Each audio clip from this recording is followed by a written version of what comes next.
Okay, I've just completed a headstock for a client, and now he wants it painted. And what he would like to do is have the top side painted black, and the rest of it be natural finish. He is also going to provide a decal for me to put in here that he is ordered up. It should arrive in a couple of days. So the first thing I'm going to do is I need to sand it up and to a grit of at least 220. And 220 is fairly recommended as far as finish grits. I like to go to 320, but I wouldn't go anything past that. If you start sanding wood at 400, you're not really sanding it so much as just polishing the wood, and you're taking away the basically the roughness that's still left after a 320 grit paper for the lacquer to adhere to. You can't make a surface too smooth or a lacquer won't adhere to it very well. Anyways, so the first thing I'm going to do is I'm going to use a series of blocks, and basically these are the exact same blocks, and I've cut them so they're the size of the paper that I have coming off my rolls. I have adhesive sandpaper. I don't really need this one anymore. It's an 80 grit, and this is a 120, so I'm really using a 120, and then like this one I'll have to change out. It's on an 80, and I'll change to a 120 as I go around, finishing the neck. And these are mostly for the flat, the hard flat spots. I've noticed in the last video I was talking about using the flat block for the curve and then using the round block for the curve. Well, what I should have said was using the flat block for outside curves and the round block for inside curves. So it's kind of a little ambiguous to what I meant when I was saying that at the time. But that's exactly what I'm going for. I'm trying to use flat blocks wherever it's flat, and if there's a curved surface, depending on the type of curved surface, an outside curve, you're still going to use a flat block, but on any inside curve, you're always going to use a rounded block. And these inside curves are a little too tight for the end of this right here, and I do have that stick. It's a small dowel basically with sandpaper wrapped around it so that I can get down into there and sand. So that, once you get done past that, I do have a felt block that I use for more surfaces, like kind of right here at this curve of the volute. I'll probably still use that because it's fairly flat, but this whole rounded area is much easier to use with a felt block that's more, pliable, not as rigid as the wood blocks. So you might also notice I'm wearing gloves.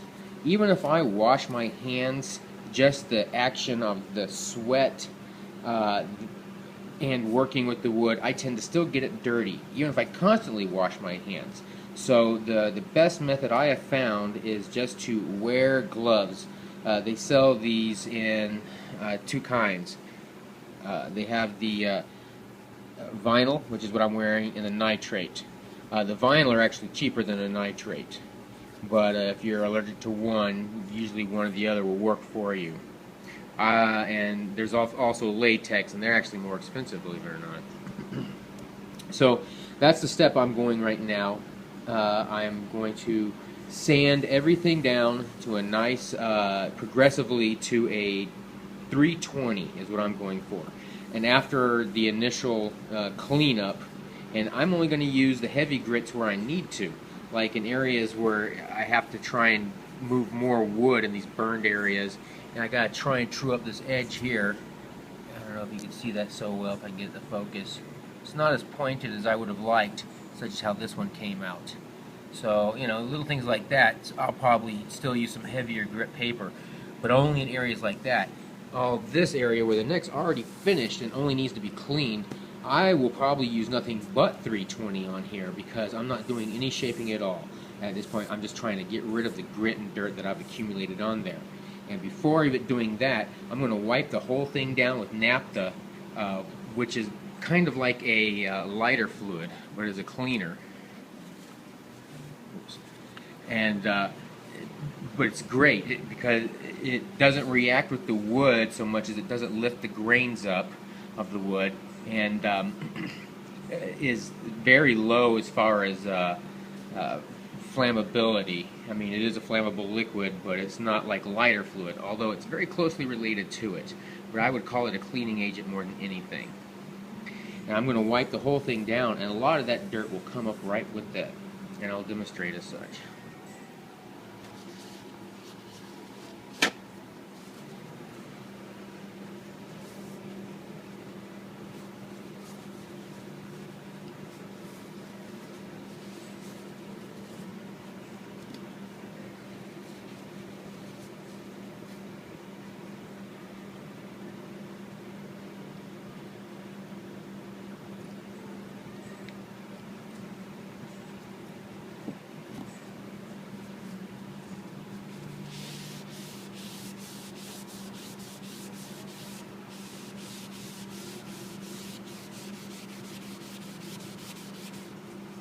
You can use naphtha on most finishes as well.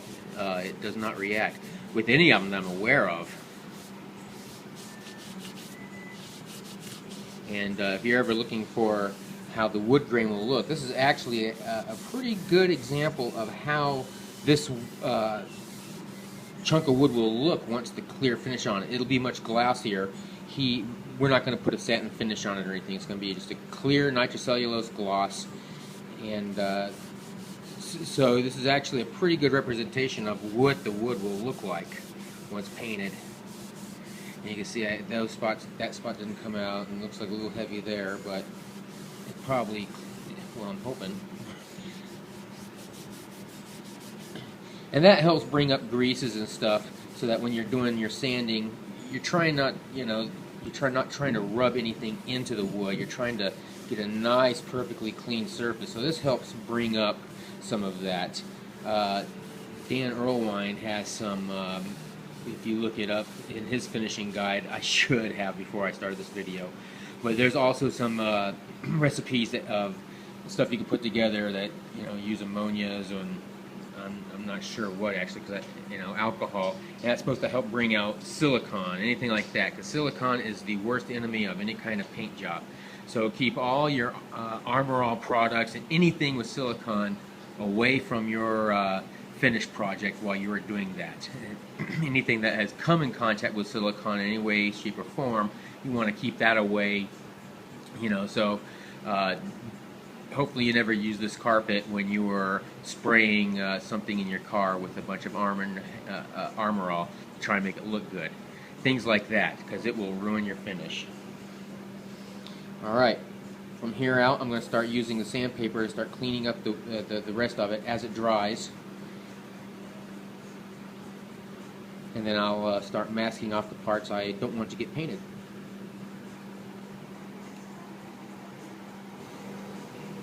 Okay, I've sanded down the entire neck except for the fretboard. I didn't touch yet, except for the sides. I didn't mention this before, but Carvin builds these out of California, and my shop here is in Arizona. And the client actually owned this neck for a couple years before bringing it to me to have this done. And during that time, the difference in humidity caused the wood to shrink slightly, and you could feel the fret ends sticking out. And I went ahead and sanded that down as well. One thing I wanted to mention, things that are very obvious to me that I forget to mention, things are like, don't sand against the grain. So when you're sanding in these areas on the fretboard, on the headstock, don't sand up and down. It's always going along this way. Same thing with everything. None of this, never be sanding up and down. It's always sand along with the grain of the heads of the whatever wood you're working on. If you happen to have an ebony or even rosewood fretboard, this is an ebony one, and you were sanding it to try and make it nice and smooth because it needed to be cleaned up, you may notice that the ebony sawdust is going to come down and kind of make your wood a little dirty. It's not too bad. I was able, I just basically keep sanding at it and wipe it away so I'm not grinding in the ebony into the wood. But now that I've got it completely sanded down to a 320 grit, you can stop at 220 if you prefer. I like 320. Now it's time to start masking off the parts that I don't want painted. And the first thing I'm going to do is I'm going to go ahead and paint, the client wants black on the face of the headstock here.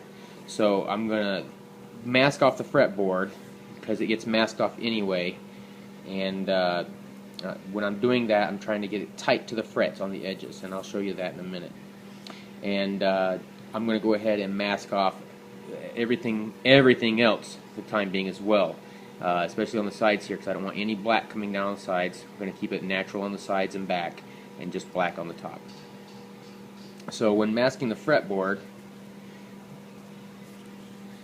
you don't need to cover the whole fretboard at once, but what is important is leave it extend past the fretboard. Ugh, doing this with gloves sucks a little bit. Leave it extending past the fretboard as far as this being the edge here. You want the tape to go past that because you're going to cut that flush later. Now, as you're laying this down, it's not so much important in the middle here, but on the edges, you want to try your best to keep everything nice and tight. And here's an instance where I will take off my glove to do this, and just avoid touching the maple. I'm using my fingernail to press down inside to the face, right up to the edge of those frets. Let's see if I can get a better focus. There we go. And I'll roll it over and do it again with my thumbnail and continue going. That looks tedious? You bet. It's a pain in the butt. But it's necessary if you want to do it right.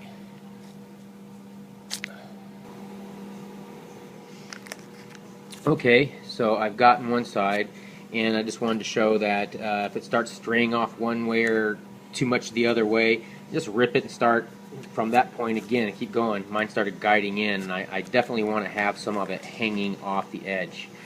I wanted to show here because now that I'm at the nut, what I want to do is try and keep it super tight at the bottom of it.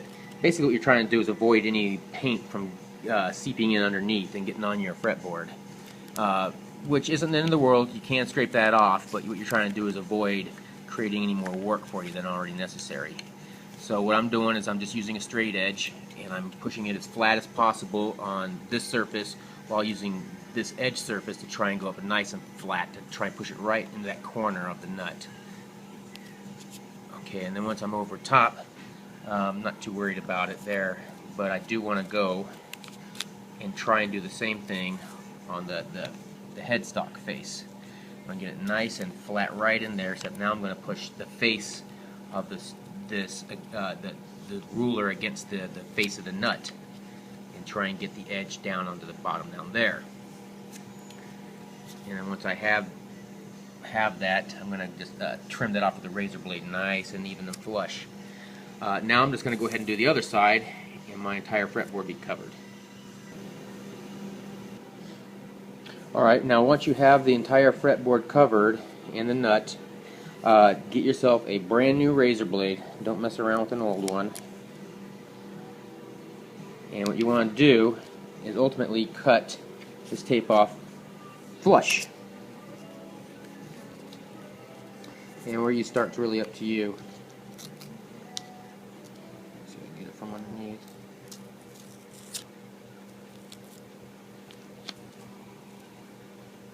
And what I do is I'm just trying to hold it fairly flat, not necessarily perfectly flat. I'm going to actually bevel the edge up just a little bit, because what I want to try and do is get it right in there and cut right along where the frets are without getting hung up on them. Try just a little bit here.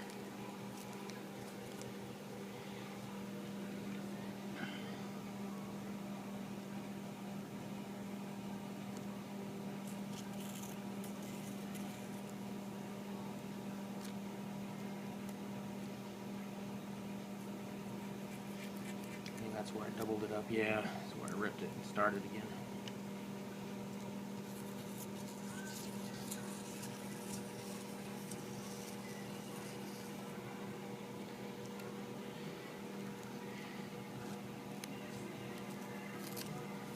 Alright, now at the headstock, when you're down here, you want to get, see if I can get a better angle here. You want to get right in the edge. And frankly, I'm not going to do that while trying to look through a camera. So, but I'll show you what I'm done.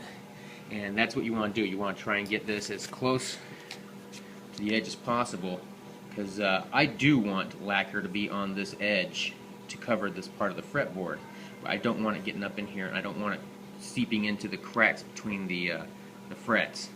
So what you're trying to do is get it fairly tight. It's the tape, you want to get tight right up against the edge of the fret. And that really only matters on the edges. You don't have to worry about, like right here, who cares? It's not going to, you know, unless you're dunking this thing or painting it with a paintbrush, you don't have to worry about that. I do spray. Even if you're using just a rattle can or a spray can, you can still get away with a fairly decent finish as opposed to spray equipment. So I'm going to go ahead and continue cutting off the rest of this stuff. Alright, I've got my masking on the fretboard, and it overlaps all the way to where it goes over the nut, and then I did tried to get it as tight as possible so that, oh come on, there it goes. Try to get it as tight as possible so that I can get it right up against the edge of where the nut goes. I also tried to cover the truss rod nut a little bit since I don't want it to be filled up with paint either. I'm not so worried about the slot. Now, this is the masking that's probably going to stay on the longest. Well, it's not probably about it, because I'm never going to pull this masking off until the entire project's done. So that's why I put this on first. It's the one that stays on the longest. Now I'm going to put on what I call a, I mean, it's all temporary masking, but this is going to be more temporary because I'm just going to go around the edges here to, you know, in this area where I'm going to be working on the headstock, and cover up these holes to make sure no spray through comes out and gets on anything where it's supposed to stay natural. So I'm going to basically just tape or mask the edges along the headstock to the first fret, and then I'll just take some a big sheet of tape, which I have about 4 inches wide, and just cover the whole back at once, and then I'll wrap the rest in just a big loose fitting piece of paper so that when I spray the headstock black it won't affect the rest of it.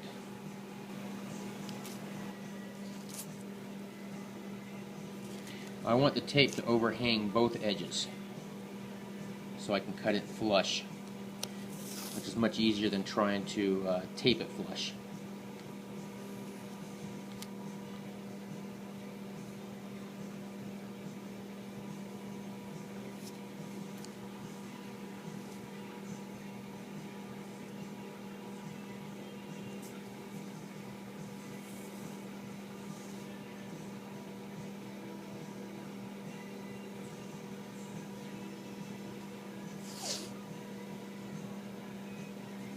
Oops.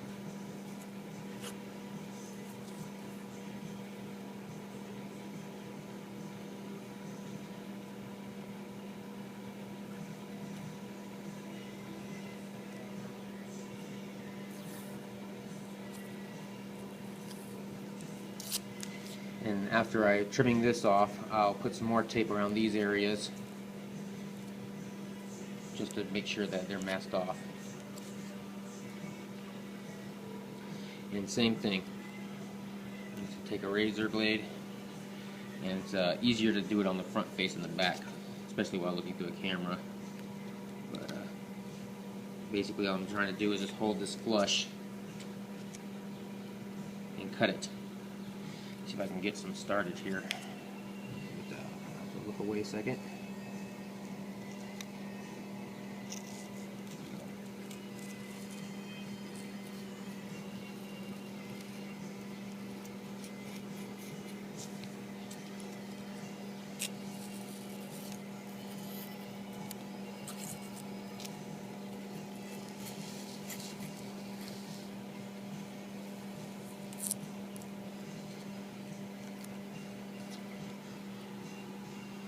Now I hold this little piece away from it as I cut because it'll keep it from, otherwise it might stick to the razor blade and pull on it. It's just easier, but it is a little bit of a coordination effort. Oops, don't want to rip it. And if you do rip it and you see a little bit of wood exposed, it's no big deal, just throw some more tape in that one particular spot. You don't have to redo the whole thing. Alright, let's see if I can.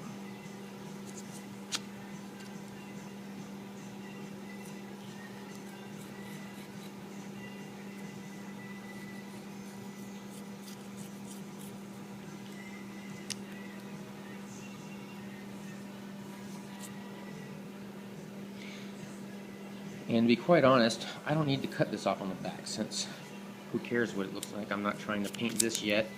You can just fold that right over.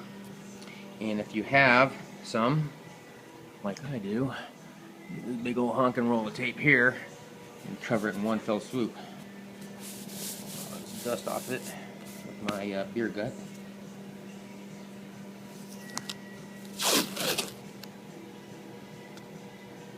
Oh yeah, nice.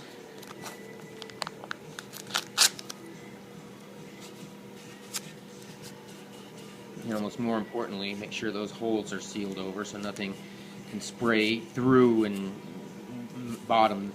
get through to the bottom here, because it could leak. It could, seep and leak.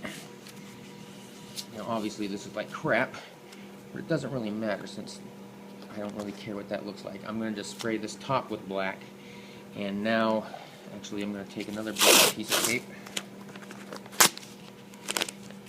and just do this neck area.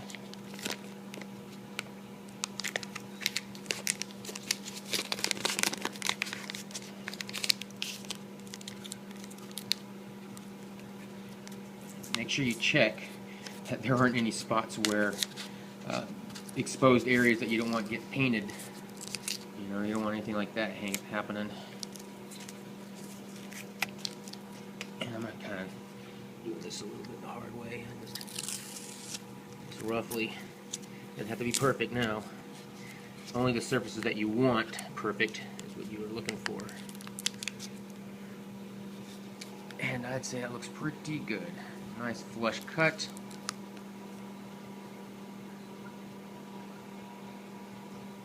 All I gotta do is do a kind of a quick wrap of this, whether you use a bag or a bunch of paper, however you want to do it. Tape the whole thing for all I care. But you do want to go ahead and mask this off, because any spray residual as you're spraying this getting on here is just going to create more work for you to have to resand it to get it off. But that being said, no big deal if you have to. It's just more work you're creating for yourself. So I'm going to go ahead and mask off the rest of the neck real quick with some paper. So I have everything masked off now on the neck, except for the top of the headstock, which I want to paint. And I masked off my little work area. Normally I would do most of my painting in a spray booth, which I have, but it's such a small little area. Yeah, I'm just going to do it right here. It's just easier to set up real quick. So I've already set up my airbrush. You can use a spray can if you want, but you just got to be careful. The whole point is you don't want to get this color, you don't want to get it too wet on there. You don't want it to seep in down anywhere. You want to just be able to spray it kind of dryly on there. Let me see if I can get this thing going. Figures.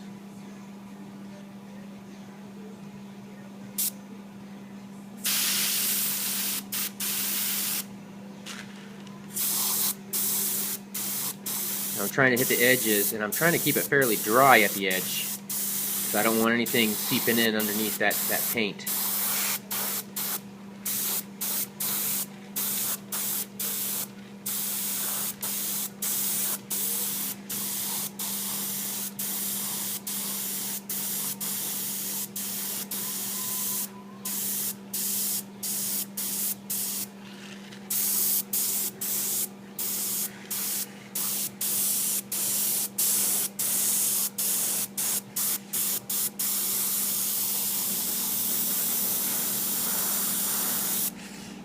Let's see, I got a little wet there. And this, of course, is not going to be as black as I'd like to have it on the first pass. But since I'm spraying on here fairly dry, well, what I mean is fairly lightly, it's drying quite quickly, I can just keep going until it's as black as I like.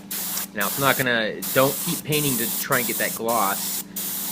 Unless you are using a spray can, which is a gloss black, then it would probably supposed to look glossy by the time you coat it a good one.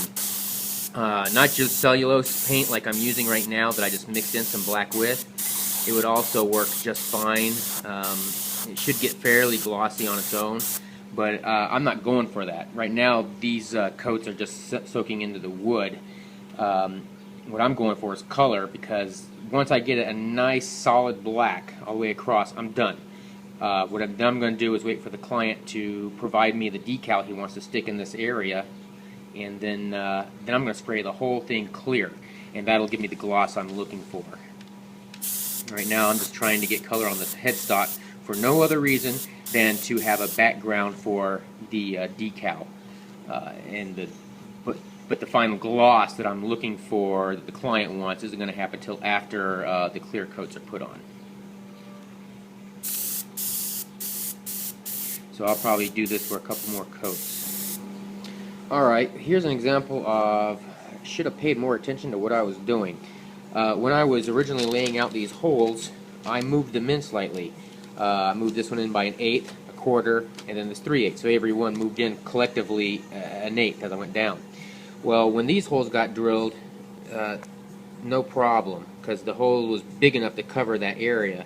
Well, here though, I got one, you can see it right there, just, oh, it's not really focusing on it, but I think you can see it. Yeah, there you go. And I should have filled that in, since I knew I was going to paint this black anyway. So I'm going to be doing that now. And what I need to do is basically I'm going to lightly sand on top of this. I'm not trying to bring it back to bare wood. Not that it would matter. But I'm going to fill in that little hole there, or little divot, with some putty, basically some filler. And then I'll sand it flush again, and then I'll respray. So basically I just created more work for myself instead of paying attention to what I was doing in the first place. No, I could have easily not have put that in this video and just fixed it and pretended like everything was great.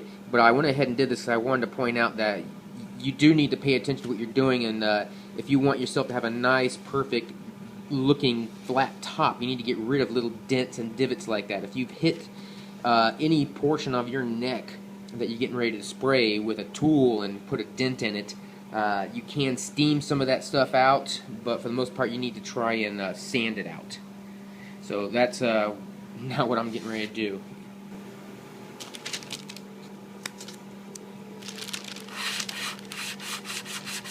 I'm using a 320 grit right here, and I'm not trying to bring it back to bare wood. I'm just trying to make it nice and flat and smooth, and I'm barely even going to do it, because it's really not necessary to go any farther than that.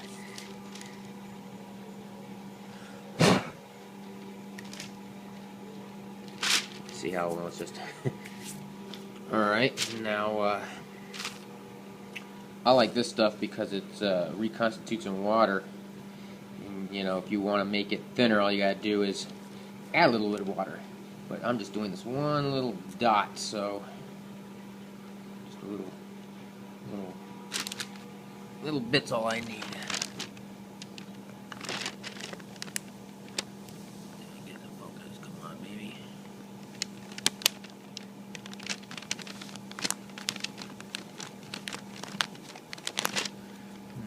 Once again, trying to do this through a camera isn't the easiest thing to do, but it doesn't shrink. That's a nice thing about this stuff, so I don't need to leave it thick like it's sitting here.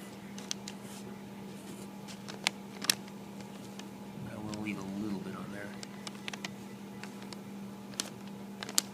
There we go.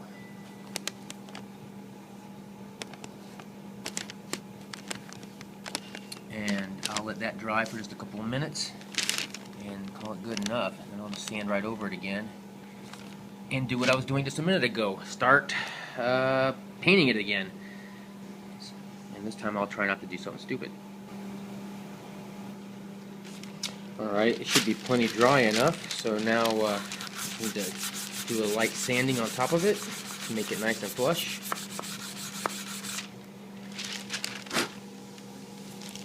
Let's see if I can get the focus on there. So yeah, now it should not be visible so much. If it were any closer, the washer that went around the machine head would have probably covered it, but I actually I guess because I'm lazy, I checked, and it wouldn't. so I had to fix it. So at any rate now I'm ready to spray. We'll color it again. Which should be pretty easy, because I've already done most of it.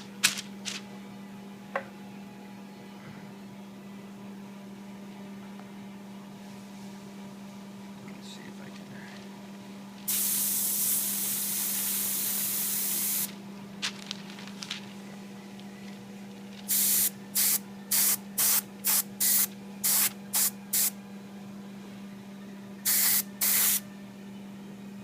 I'm going to get this crap there. That stuff comes off pretty easy, so I'm just going to use a little straight edge and try and get that excess crap out of there. Let's see. Because the danger is, if I go ahead and paint over it, and then when I put the tuner machines in, if it should break free then I just possibly made more work for myself if it breaks some of the finish past where you can see the tuner. And I really don't want to do any more of that. Try and keep it from getting too wet at the edges here.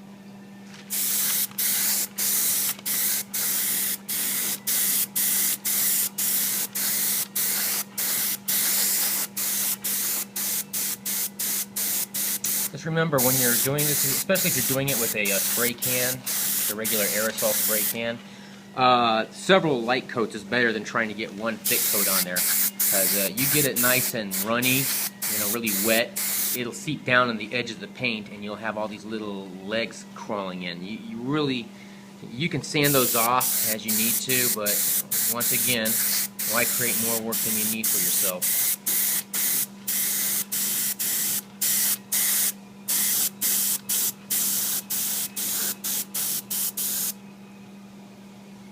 Getting low. I never even made more. This is still the... So, just so you know, it doesn't take much to cover a headstock. So.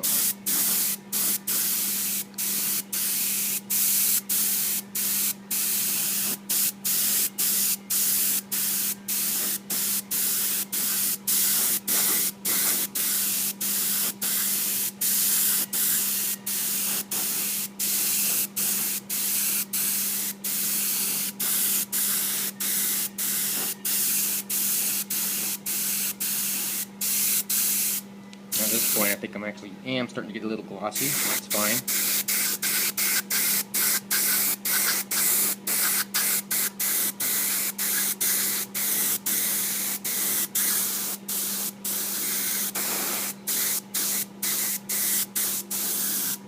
Yep, starting to run out.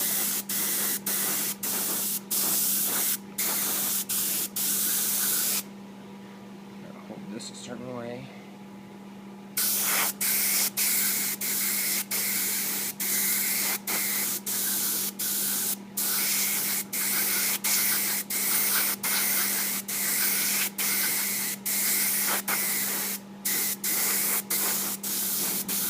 Alright, now I got a couple glossy spots on there, but it does not matter. Actually wanted to. That unevenness you'll never notice. How you see some looks a little glossy, some spots than other. You'll never notice that once you put a gloss top coat on. If you're not doing that, you're only spraying black on, you definitely want to get an even coat before just letting it dry. That being said, it's not a bad idea, even if you're using a spray can, to go ahead and let it, after getting a decent first coat on, maybe spraying it 3 times lightly in one day, letting it cure for 24 hours, Then give it a light sand with some 400 or even higher. If you have like a 400 be good, you know, but you just want to barely go ahead and knock down any orange peel you may get from a thick coat from a spray can. And then spray it again lightly, again for another day, to try and get, you know, a nice even coat. And then as you progressively spray light coats on, buff it down with a high grit like 600, 400. 400 is lower than a 600. 600 might be better for the second day. And then when you finalize it, you want to use a wet sanding paper. I'm not doing that per se as far as only spraying black on here. I plan on spraying clear. What I have done so far, this is plenty black enough. I'm going to go ahead and let this cure overnight, and then tomorrow morning I'm going to pull off everything off the neck, hang it up, and spray one coat of clear over it to protect all the wood finish, to give it a kind of what they call a wash coat. It'll be a mixture of 50% thinner and 50% lacquer. So it'll really seep into the wood to kind of help protect it more before I start putting on the rest of my coats. But so I'll probably spray it with one wash coat, and then probably spray it with maybe one good gloss coat over the whole thing, let it cure, and basically at that point I'm waiting for the decal. The decal shows up tomorrow morning with the customer. As soon as the headstock is dry, I'll go ahead and put it on there. And I'll show that as we progress in the video. And even when I put the decal on, I'm going to let it dry on the headstock for 24 hours to make sure there's zero moisture in there when I spray the remaining clear coats on. But that's where we're at right now. Now I'm just going to let it sit for overnight. I'll go ahead and pull off this masking and stuff. No reason to keep it on there at this point. And just let it cure. Okay, I let the headstock dry overnight. And then afterwards I took all the masking off, and you can see it came out without leaking through the masking anywhere.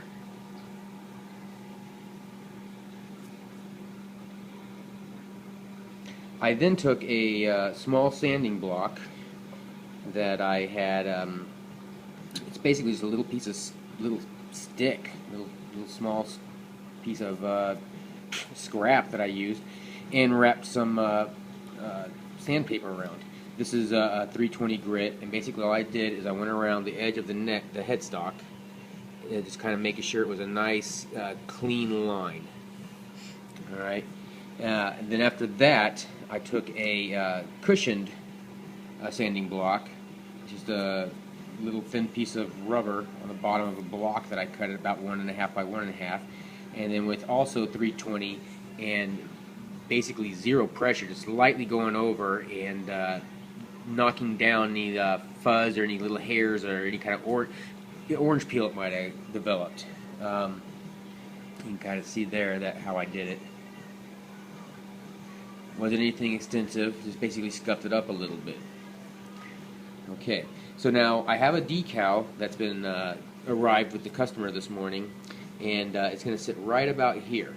Now before I put it on, I'm going to spray the entire neck with one wash coat, which is a 50% mixture. It's a mixture of 50% lacquer and 50% thinner. So it could either be thinned out even more, but basically the idea is the lacquer will sit on top, whereas the thinner will bite into the wood itself. So it's going to kind of help soak in the lacquer into the wood, and then that'll cure for about, I don't know, half an hour to an hour, and then I'll go ahead and put on a full-on gloss regular mix of lacquer, which is, I don't know, I tend to add only about 15 to 20% thinner in my lacquers, and I use a Seagrave, what used to be a McFadden nitrocellulose lacquer. Anyways, I can't bring the camera into the spray booth. It's just too much for me to wear a mask, goggles, because it's not ventilated yet, unfortunately. So I got to build a little tent to try and keep any particulates from getting inside there and landing on the work that I'm working on before it's cured. Also, to prevent any dust being on there, before you spray, I always use a tack cloth. And you don't rub it on there. You just kind of lightly drag it across to pick up any dust you may get. And you see I already did that a little bit. That's why it's dark. But as long as it's still sticky, it's still good. So I always go over it and just kind of try and make sure I don't have any dust on it. And I'll actually do this in the booth where I have my little tent set up in there, and I'll just spray right in there.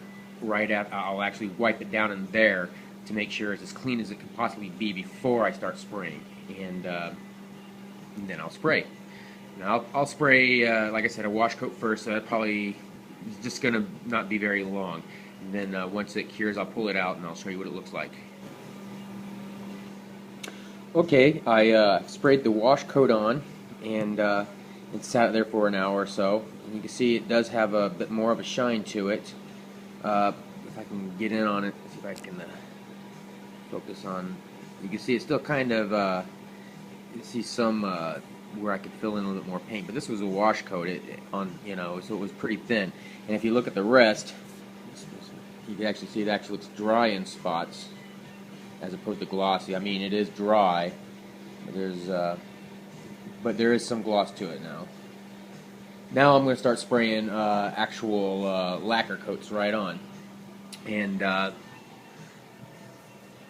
basically all I do with the spray gun, with the nozzle pointed to where it's shooting at like that, I'll do the first few like this, hit all the edges, the end, the other side of the edge, and the face and back, and then I hang it so that I can have both hands free, and it'll just sit like this inside my little shop. And then I change my nozzle angle, so instead of shooting like this, I'll turn it to the side so it's shooting straight flat like this, and then I'll just shoot down the whole thing up and down the sides. And like I said, I'd like to bring this in and show you as I do it, but I don't want to bring my phone in there since I really don't want to get paint on it. So anyways, that's where it's heading to right now. I'm going right back into the shop, or the booth, and I'll start spraying lacquer on it. At this point, I'll just put a few coats on today. Tomorrow I put after it cures for the evening, I'm going to put the decal on in the morning. I'll give it a quick scuff coat, and then I put the decal on. But otherwise, you pretty much see what the neck looks like now. Now at this point, you're just finishing off, trying to give it a nice good coat of lacquer. Now, whether you're using a spray can or not. Of course, if you're using a spray can, unless you go buy a high-end, some cans do have a nozzle you can adjust on the end of the spray tip. But otherwise, your general spray cans are just a round. It just kind of shoots out in a round pattern. And you can do the same thing I'm doing here using aerosol cans. The same thing, what you do is you just spray it on there, and then I'd put good 2 or 3 coats on per day, and then come back with a sander and scuff it down, which you'll be seeing me do in the next the next part of the video. Okay, I've sprayed the neck for one day with one wash coat, which was a 50% mixture of thinner with 50% lacquer, and then I did 2 gloss coats, which was about 10% or 20% thinner and 80% lacquer. You can see that there is a little bit of orange peel on the neck, the headstock, which is normal. You will usually get that. You could probably apply the decal now, and it will adhere to every little ripple on there, and you won't see any bubbles or anything form under there. And you could get away with that as long as you plan on spraying lacquer on top of it again to bury it in there, which is exactly what I plan on doing. But I'm going to go a little bit further. I'm going to do some wet sanding with some paper soaked in naphtha. And that's how I like to do it as opposed to water. I don't like wet sanding with water. I've had too many instances, and it's probably due to my own mistakes, but anytime you have any hole, like in this truss rod hole, and these areas here where the holes are for the tuning mechanisms, if the lacquer isn't a complete, perfect, smooth, completely sealed area, any water that gets in there and into the wood can make the wood expand. It'll come back down to normal after it dries, but in that expansion, it's going to crack whatever lacquer you have on there, and it's just a big pain in the butt. I do not like sanding with water. I will always use naphtha because it doesn't react with wood that way. And it does provide a nice lubricating surface for the sandpaper to work over. That being said, I would never use oil, any kind of oil-based product either. You get any cracks in your lacquer finish and the oil gets to your wood, that's it. It's in there. It's not coming out. So I'd never use oil. Naphtha is my preferred choice and works great for me, quite frankly. So my next step right now is I'm going to go ahead and wet sand some of this and try and get it a little smoother before proceeding. Now, for wet sanding this, I chose a piece of 600 grit paper.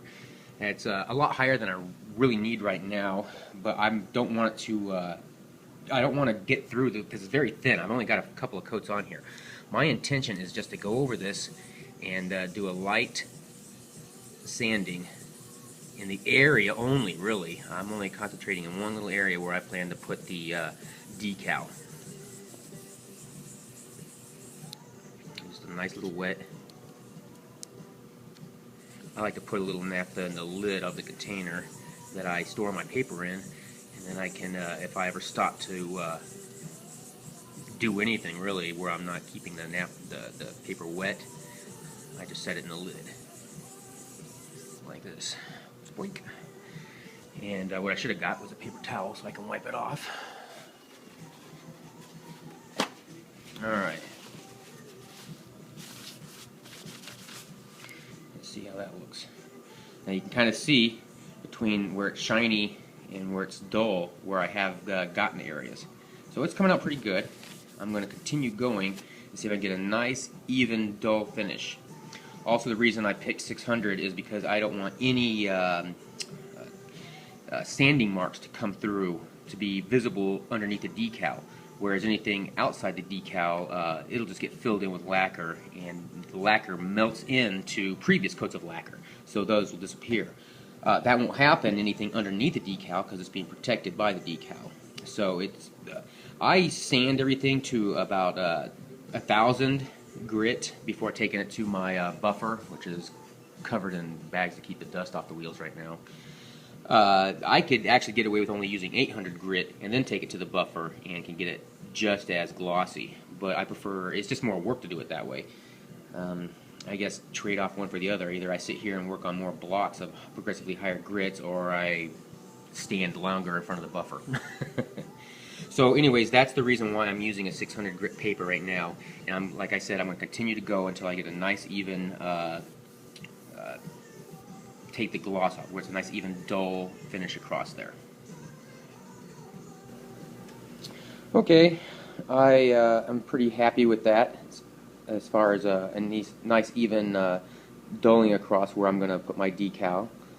That's nice. Now, as I did that, of course, the stuff I'd sand is basically sawdust from the paper, or sanding dust.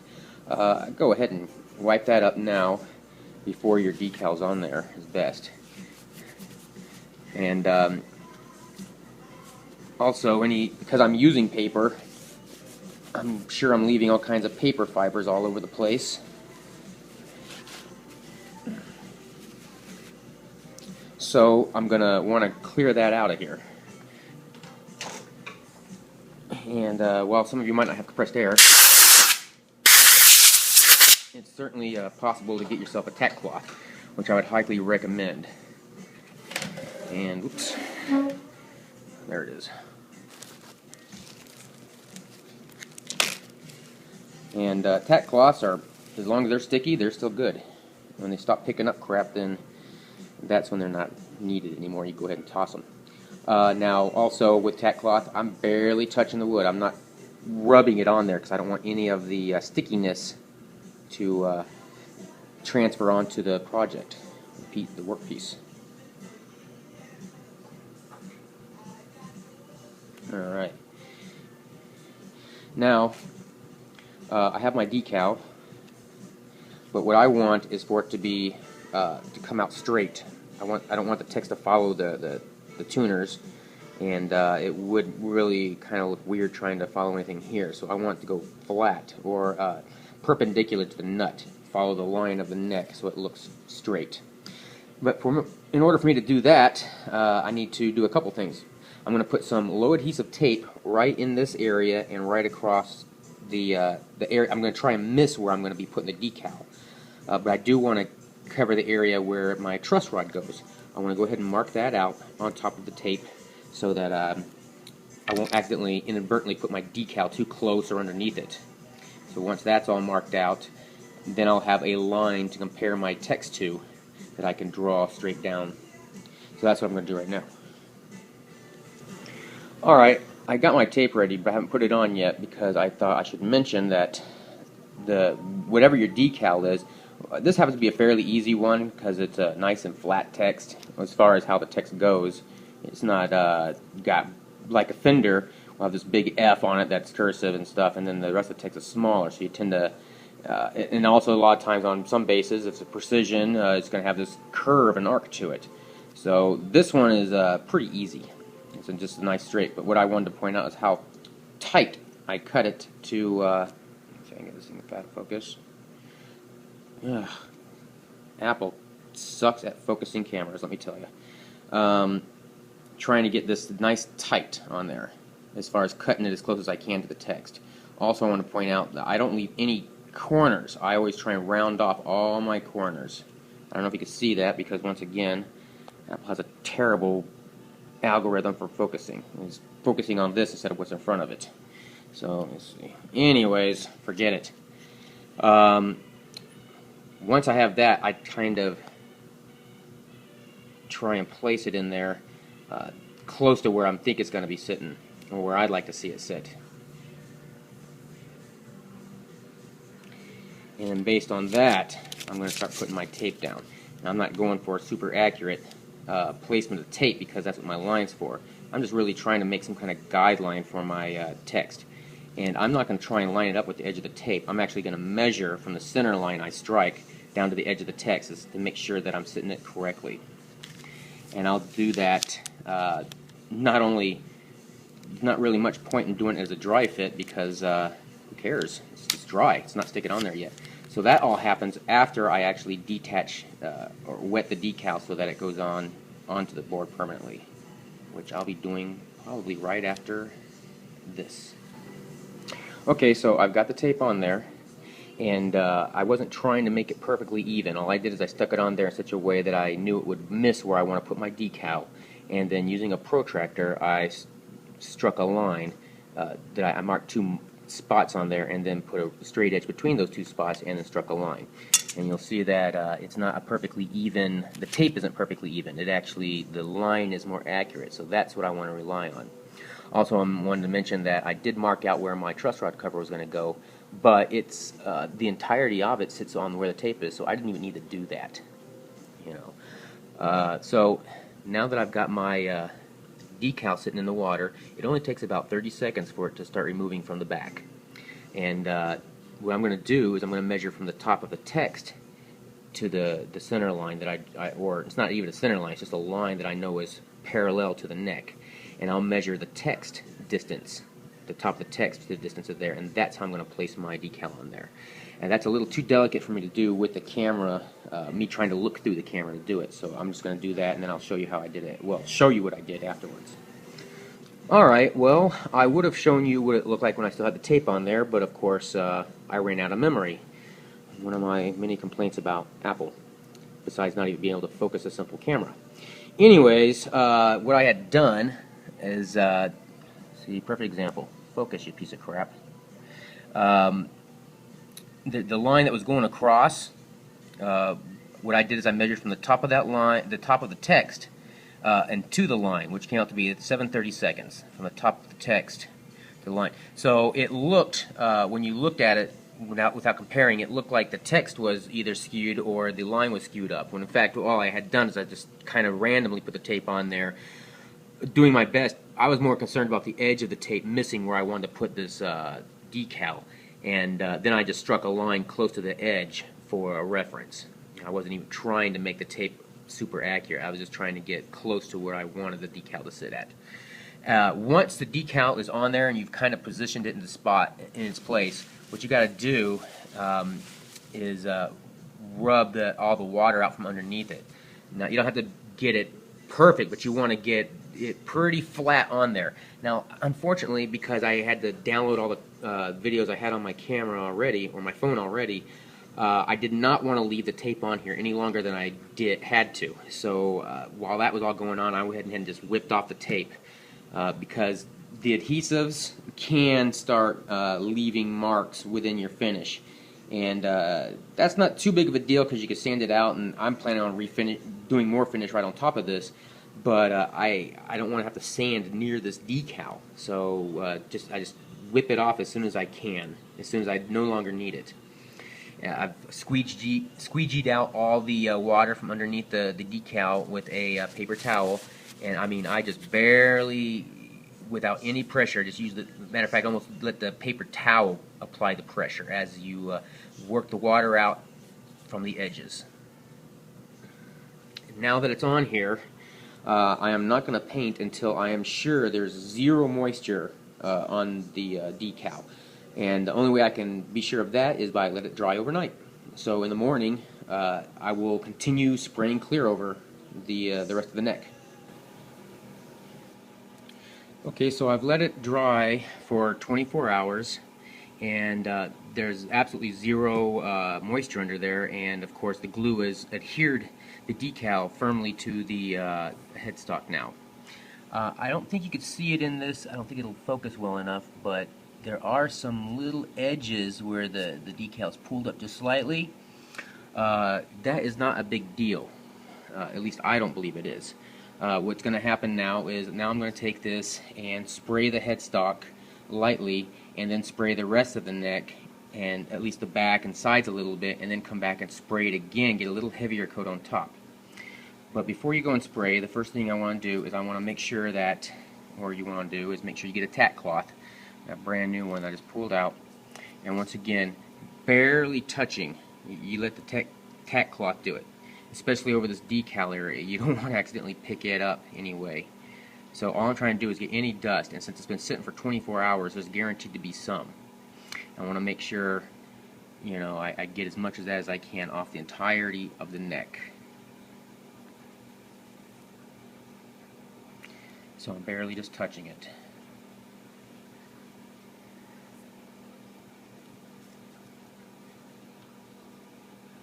Now usually I do a quick little scuff sand over the entire neck before applying another coat. I don't really have an excuse for why I'm not doing that, other than the fact I don't want to get any dust on the decal and stuff. So this first couple coats I'm going to put on top of here I think is going to be just fine. The reason you do that is kind of twofold. One is you want to knock down any high spots that you get as the finish gets sprayed on here. You'll get kind of what you call an orange peel effect, or even a little bit of a stippling too. And so every time you scuff over that, you're knocking some of those ridges down to get a flatter finish. Also, you're doing what you call keying the finish, or roughing it up, really is what it means. You give the finish a key for the new lacquer to bite into. This is nitrocellulose lacquer, and like most lacquers, they melt into previous coats. That should not be a problem in this case. So now that I've got it wiped down, and before any more dust can collect on it, I'm going to go ahead and start spraying. Okay, it's a nice enough day out here, not very much wind, so I'm going to go ahead and show you some of the spraying. Once again, you can do this with an aerosol can. I'm using actually it's an HVLP gun, but I'm using it as a regular, have it hooked up to a regular compressor. If you know what I mean by that, then you do. If you don't worry about it. I'm just using a spray gun for the most part. But the advantage is I'm shooting out a flat stream, or kind of a flat plane of lacquer that I can adjust from one plane to another. Whereas a spray can is always going to be pretty much around, unless you buy a high-end spray can, which sometimes does have a nozzle adjustment. Anyway, so a little quick coat. There we go. Have to look at it. And you can see the shine. I definitely hit it. So that's enough for now. In the meantime, I'm going to go ahead and hit the rest of it. The sides, top.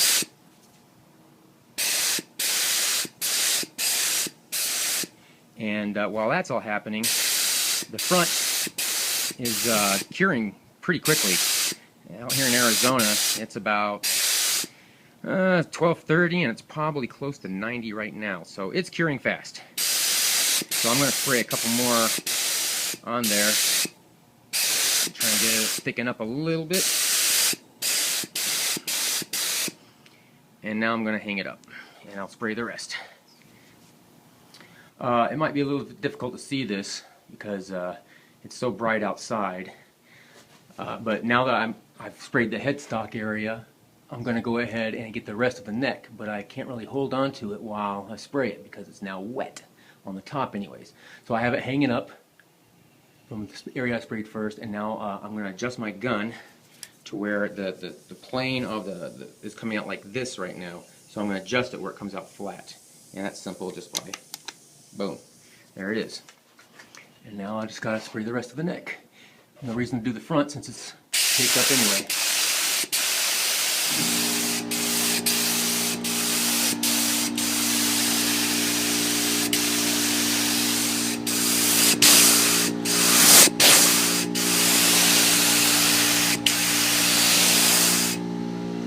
And I always forget to do this. I should have done it before I hung it up.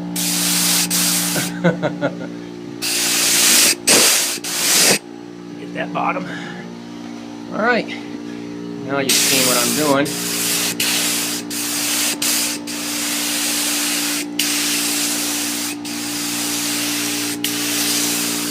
Phew.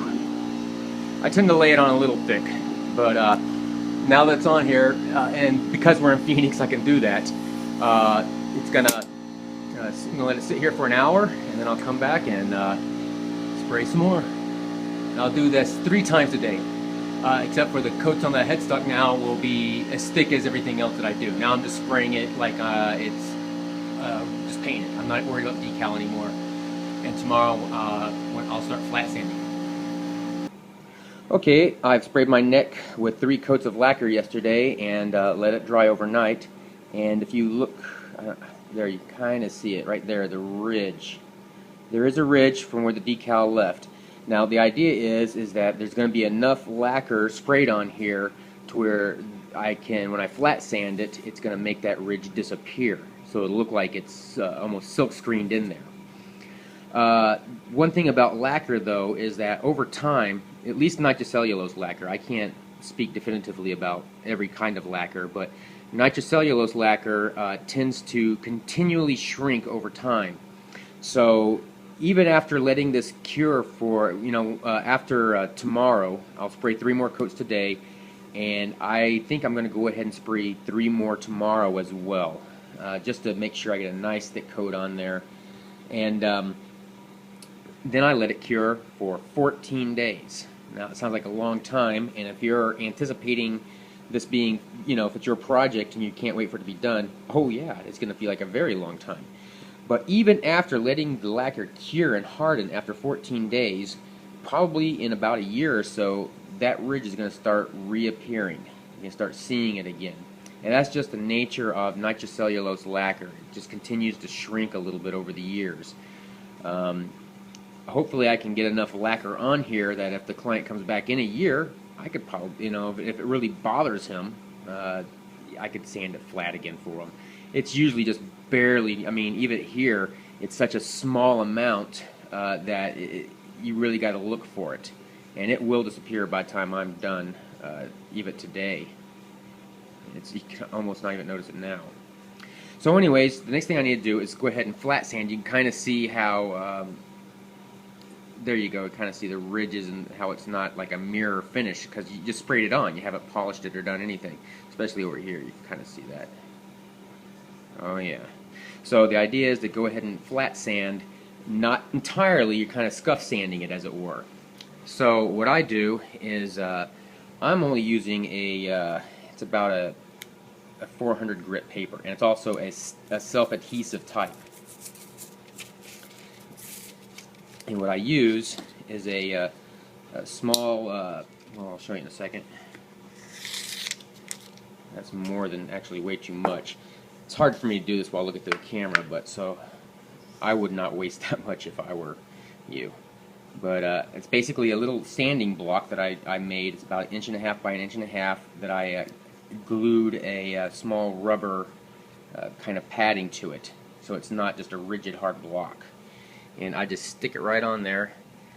Now you could wrap the paper up on the sides, but that's going to create a small, like a little bend right there, and it's not going to be flat. So what I do is I just cut it off flush to the block.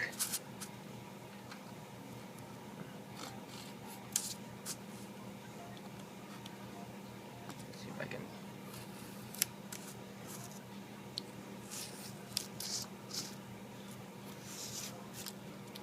There I go.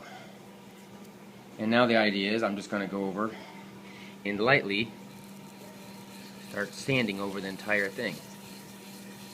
You kind of knock down some of that. Twofold, you're knocking down some of the ridges and you're keying up the finish for the next coat for the lacquer to bite into. Now you don't have to go crazy.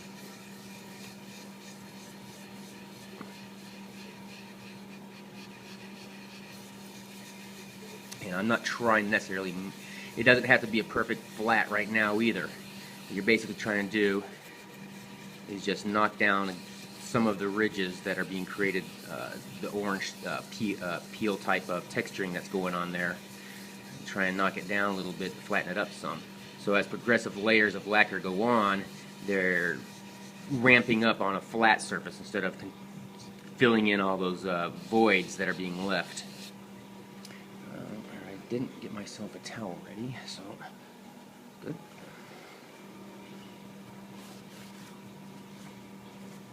And of course, before painting, again, you're going to want to make sure you use a tack cloth. And you kind of see my ridge there still. And like I said, you don't want to go too crazy. You can still see some shiny spots. That's the low parts of the paint, and the parts that are dull are the high where you knocked it off. You don't want to go nuts now because it would suck to really go through that lacquer and hit your decal, because then you'd have to sand it all the way back to where that's gone and put on another one. So let's just call that safe for now. That's pretty good. Now I'm going to go ahead and continue and do the rest of the entire neck. I'm just going to go ahead and go through and just, give it a light little scuff.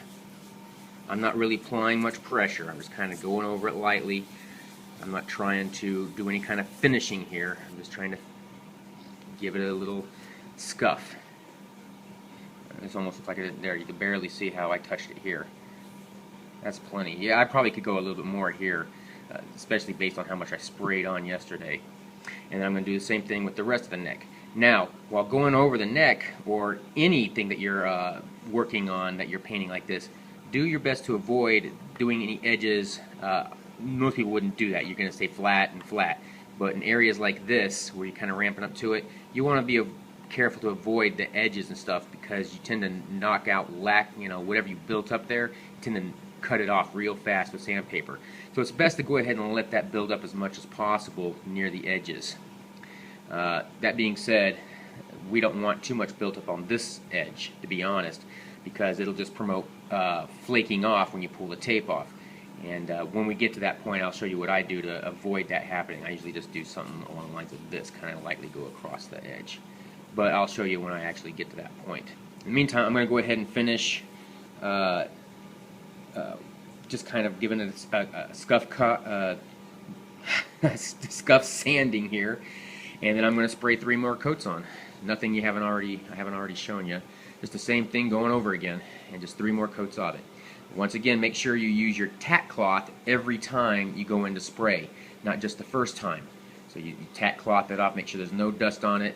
You spray, wait an hour, go in, tack cloth everything, make sure no dust is on it, spray, wait an hour, and do it again. 3 times is usually more than enough for one day. Let dry overnight, do it again the next day. 3-day spray schedule is usually more than enough as far as lacquer buildup. So that's what I'm going for right now. Alright, I got a little ahead of myself here, so I stopped and forgot that I was making videos on this thing. It's been 2 weeks that this neck has been curing, and I'm ready to start progressing on it. Before I do, I'm going to do any major work that I need to do now, which is, of course, drill holes for the threaded inserts that I'm putting into this neck. And what I had done is, after locating the holes on the instrument it's being mounted to, by putting the plate on it, let's see if I can grab that. I took the plate, located where I wanted, where I thought should sit, and then punched into those using a mark, and marked those hole centers, and then drilled a pilot hole down every one of these that would fit a wood punch, basically. Let me see, where did I do with it? I don't have it.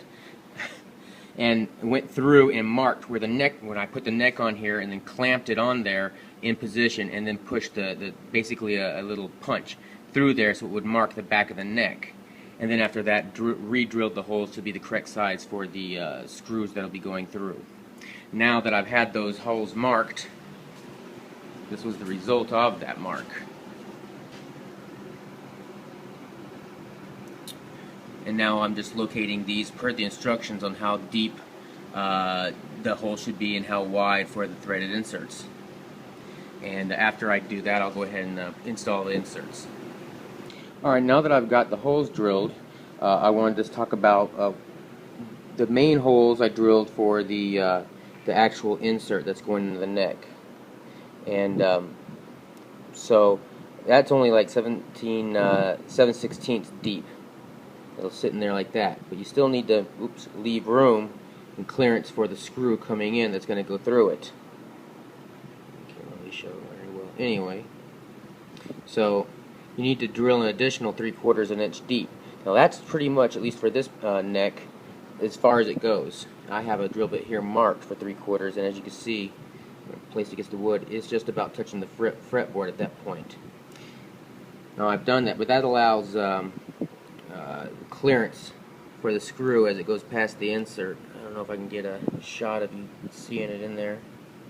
I think you can see it. It's hard to tell. But that'll allow the screw to be able to go through the instrument and into the insert and not have to worry about hitting wood before tightening up against the neck against the body. If it's not enough clearance, then the screw's too long. So at this point, I'm going to go ahead and install the inserts. Now the best way to do that, you want to make sure they're completely perpendicular, is I made a little jig, and basically it's just a piece of scrap wood, as you can see. What it does is I drilled a hole through it and started my insert so that when by the time it's at the bottom, it's going straight down. And what I do is I get it started where it's poking out a little bit. Oops. And then I'll stick it on the hole where it's nice and tight in the hole where I know it's centered. That's why I need it sticking out some to where I'm actually kind of, it's grabbing right in there. And now I'll clamp the rest of it down so that it won't move on me or try and pick up.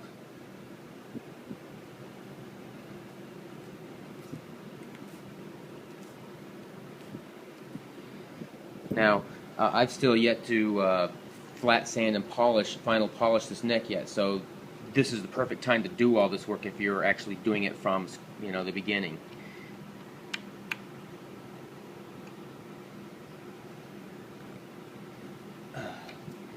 And it should be tough. It shouldn't be easy to do. Well, I mean, as far as resistance-wise, and there's definitely resistance, which is what you want. Now, if you hear cracking, that means you didn't drill your hole wide enough, and it's actually trying to splinter. It's forcing its way down in the hole, or it'll start picking up the jig itself. And if it's too loose, you drill too big of a hole.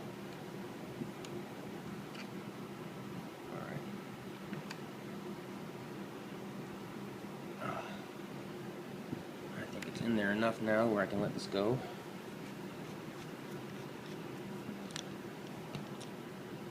Yep. You see it's in there. And I want it to be below the surface. You can see it's still poking out just a little bit. I like to get like about a 1/16 down. And actually, what I should have done, and I'll do the rest of these, is take a little chamfer bit and chamfer these just slightly, like if I was going to countersink a screw. I'll do that in a second. Alright, what I was saying is that what you really should do before putting in the inserts, and I actually pulled this one out and did it again, although it's kind of moot at that point. What you want to do is you take a little chamfer bit and just barely get the edges.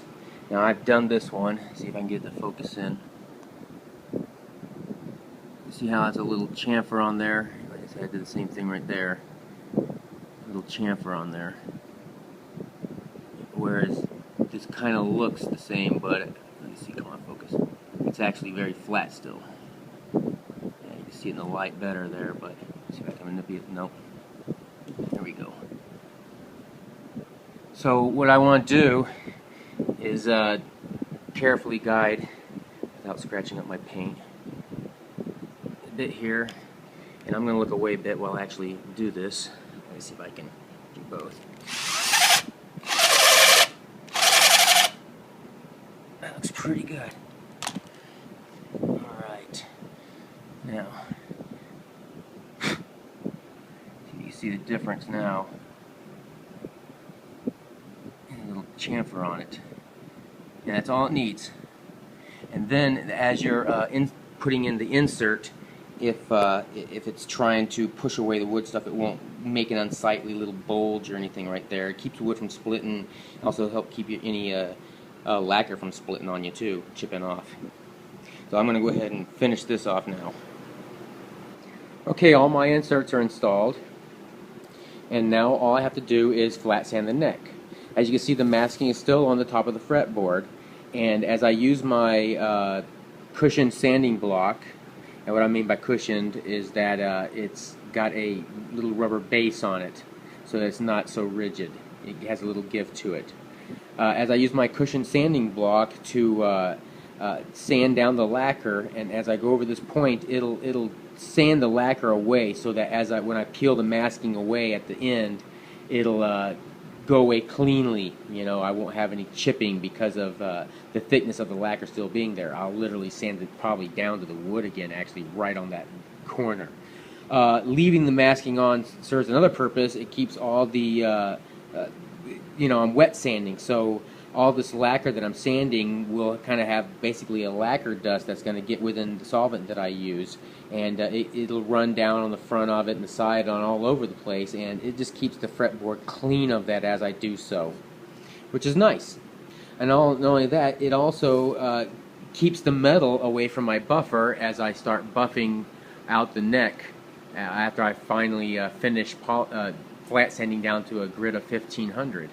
I can go up to the buffer and not have to worry about the metal touching my buffing wheels and turning them black. So I leave the masking on until the very end. That also, when I do my wet sanding, I use naphtha. And naphtha is basically used for oil-based paints. I see if I can focus on what it actually says. But it's used for oil-based paints, and for if you're spraying oil-based paints, it's used as a fast-drying thinner to keep it from running, basically. But I use that as an actual, instead of water. It replaces water. It's also nice as a lubricant for flat sanding. And I like it over water because if you have any areas where water could get between the lacquer and the wood will swell and crack your lacquer. So what I do is naphtha doesn't do that. Even if it does get to the wood, it doesn't tend to swell it or anything. Wood does, for whatever, I don't know. Unfortunately, I'm not educated enough to tell you the exact reason why. I'm sure you could find it in some blog, but naphtha does not seem to be absorbed, or the absorption of naphtha doesn't cause the wood's grain and the cells of the wood to actually expand. Probably because it's kind of more of a petroleum-based product as a water, and maybe the wood just rejects that as opposed to a water. I do not know. Anyways, I love it. So that's what I use. And all my sanding pieces of paper, which are already pre-cut from what I'm starting with, is a 320, which I have already marked right on there. Starting with a 320 grit, and I'm going to work my way all the way up to 1500. And as I do so, I'll show you. So I have it over my padded sanding block, and whenever I set it down, I have the lid of this kind of filled with a little naphtha so it's not drying out on me.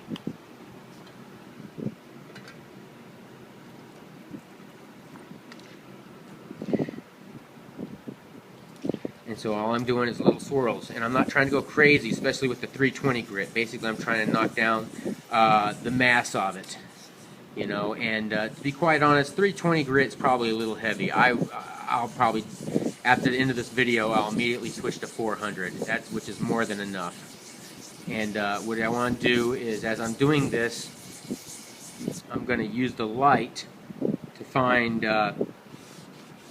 where I still see shiny spots. Can you see how there's still kind of, you can see the dullness and where the shiny is. Well, basically that's the low spots or the shiny spots, and the dull is the part that you've already topped off, and the texture that has applied as you sprayed the lacquer on the project. I've noticed that I managed to get it thick enough I don't even see a line for the decal. But be aware that in the future, as the lacquer will, at least nitrocellulose lacquer, will continue to shrink over time, and you may see the outline of that decal show up in a year or so. So if you don't have to sand that much, if you do a good job and are able to keep a minimal amount of lacquer coming off as you're polishing this up, you'll be able to come back and do it again if you so desire to. So anyways, I'm going to go ahead and go back to a 400 grit and start going over the whole thing. And once I get it to a nice dull finish where it's all dull, it's not shiny at all, then I'll move on to my next grit, which will be a 600, and then progressively move from 600 to 800 to 1200 and then 1500 grit. And I'm doing the entire neck. I'm talking about all the sides and the back here and everything here. And as I'm going over the sides, once again, I'm going to take my block and kind of work over the edge so that I'll get rid of any lacquer that can possibly chip as I'm pulling the masking away at the very end.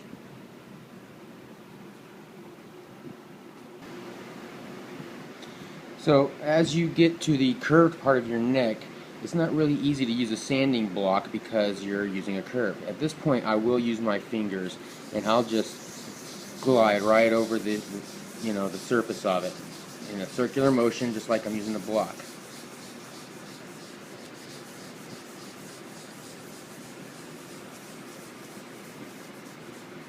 Also, I will use my hands and fingers to do the edges of the headstock, because just using a finger, well, you're trying to avoid hitting the edges as much as possible. So I'm going to continue. I've started off with my 400 of the set, and I'm going to continue doing the rest of the neck. Okay, I've been working on this neck now a little bit, and I just wanted to go over again, I'm using my fingers to do this curved portion of the neck with, right now, just a 400 grit sandpaper. And just to reiterate what I've already been saying, is what you're trying to do is get a nice dull finish across the neck. And you can see where no light's reflecting here, but as I turn, you can start to see the light show up in these little shiny spots. Those are the low spots that the sandpaper has not touched yet.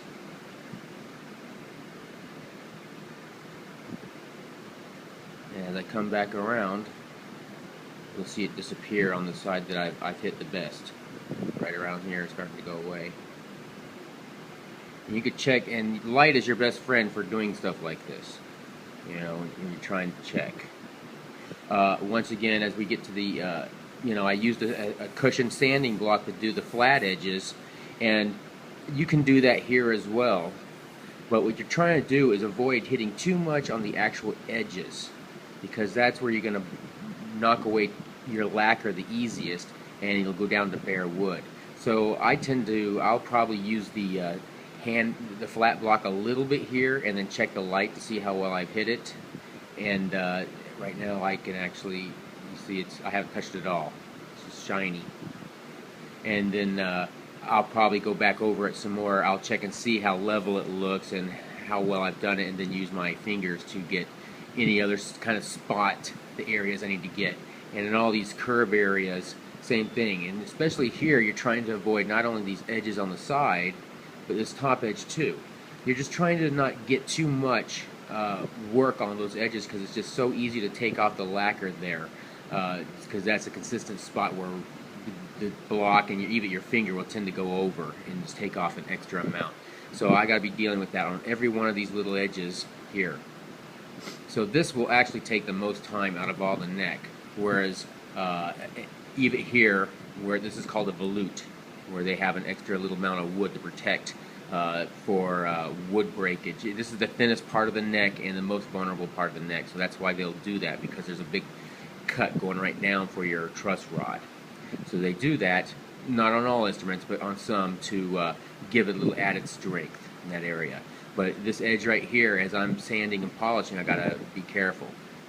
And then I use an actual buffer with wheels, I believe they're flannel wheels, but the heat that builds up from that spinning action will actually move the lacquer, and that'll be plenty enough to buff out your edges and stuff like that.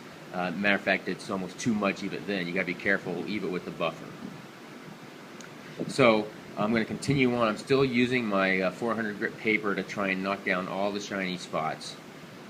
And then once I get done with that, I'll continue with my next grit paper, which will be a 600 grit.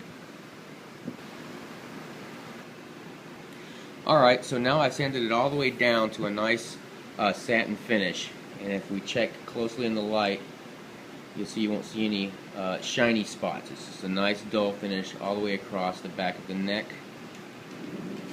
and of course flats.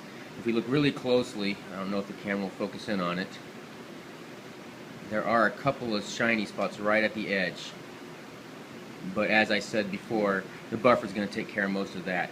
Plus this is only the 400 grit paper we've used. So now I'm going to go ahead and continue on using 600 grit paper, and then after doing the entire neck, move on to 800 grit paper, and then move on to 1200 grit paper. And I'll show you what the neck looks like after I've done that. It'll almost look finished, but have a satin finish look to it.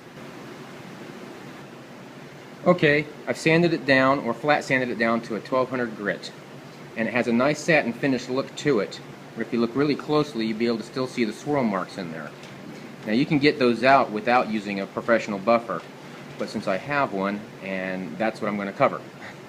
Now what I got here is basically a buffing wheel, and I have a coarse and a medium, and then after I move from the medium, I'll change this wheel to the fine wheel. But I'm going to start off with the coarse wheel first, and this is how it goes. I'm going to add a little polish to it, make sure it's ready to go.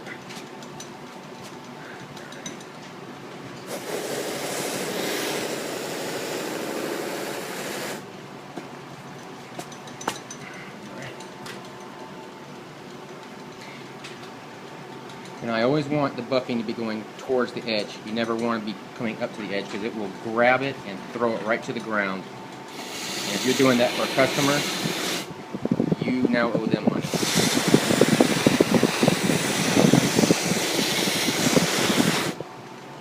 Now you can see with even the coarse wheel, immediately there's a difference in how it looks. So I'm going to go ahead and continue finishing with the entire neck.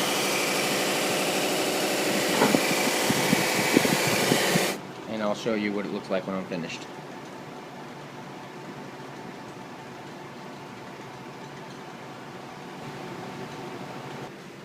Alright, I've just finished buffing out on my fine wheel, and as you can see by the light, it is a mirror finish.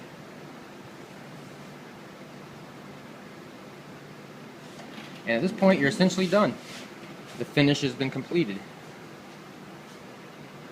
And all I need to do now is take this masking off. And what I'm going to do basically is take a piece of sandpaper and go lightly around the corner to make sure that any lacquer that's gone over and still on the tape will not crack off when I pull it off. I'm going to do that now. Alright, so what I'm going to do, I'm going to take a small little sanding block. It doesn't have to be this shape, but basically I'm just looking for something small. And I'm using a 320 grit because I don't have any reason to use anything heavier.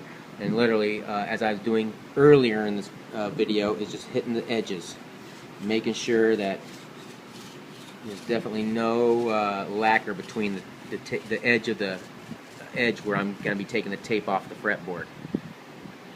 I don't have any reason for the lacquer to chip up on me.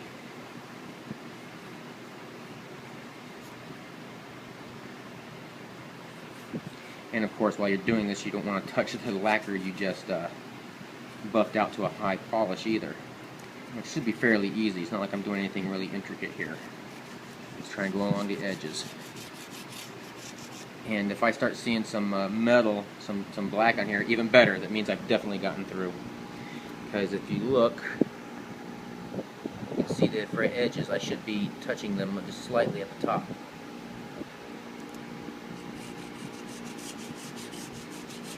So I'm going to continue doing this, and then I'm going to start pulling up the masking next. Alright, now, if you did it right, you should easily be able to start peeling up your masking. Now, easy is kind of a, probably not the right word. It's still going to be a pain in the butt when you get things like this happening where it tears on you, which it very well could. But if you can get it to come off in one piece, it makes it a lot easier.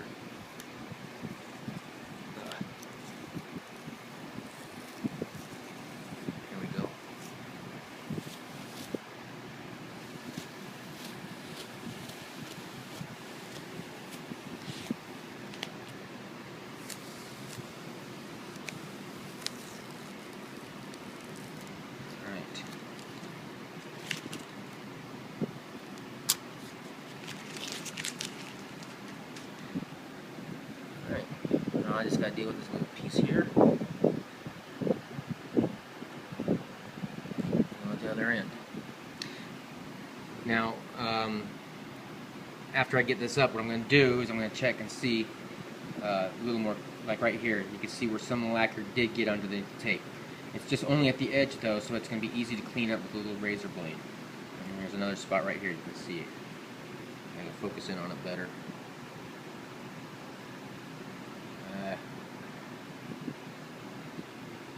So that's what I'm going to fix now. I'm going to go ahead and clean up those little spots.